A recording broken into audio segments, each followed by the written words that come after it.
What is a civilian in IHL? Principles explained. Imagine a busy city during a conflict. People go about their daily lives, trying to stay safe. But in war, not everyone is a soldier or fighter. Some are just ordinary people caught in the middle. That's where understanding who a civilian is in international humanitarian law becomes really important. In international humanitarian law, a civilian is anyone who is not part of the armed forces or organized armed groups involved in fighting.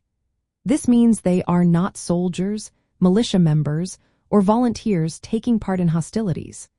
The law mainly looks at who is not a combatant. If someone is not actively fighting or part of a military unit, they are considered a civilian.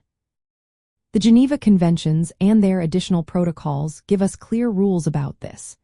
They say civilians are people who are not part of the regular armed forces of a country or a group involved in the conflict. They also exclude members of militias or armed groups that are under responsible command and take part in fighting. If a person is part of such a group and actively fights, they are considered a combatant, not a civilian. One of the main principles of international humanitarian law is the principle of distinction.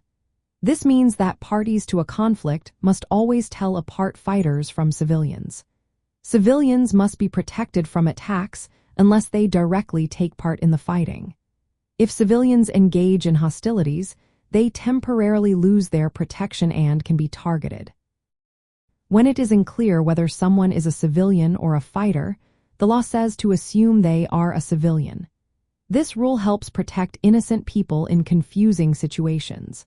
It's a way to make sure civilians get the benefit of protection unless there is strong proof they are combatants. Protection for civilians includes many important rules. They should not be intentionally attacked or harmed. Acts of violence like murder or killing are forbidden. Civilian objects like homes, schools, and hospitals must be safe from attack. Starving civilians as a way of warfare is also banned. They should have access to food, water, and medical help.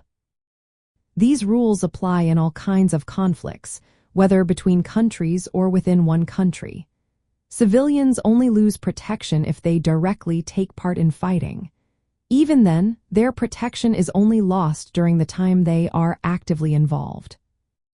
In real life, military plans and operations must aim to avoid hurting civilians. Attacks should be carefully planned and targeted to avoid civilian harm. If civilians are harmed by mistake, it must be proportionate and justified. Intentionally attacking civilians is a war crime under international law. So, in simple terms, a civilian in international humanitarian law is anyone who is not fighting. They are entitled to protection from harm during war, unless they are directly participating in hostilities. This definition helps keep the focus on protecting human life and dignity during conflicts.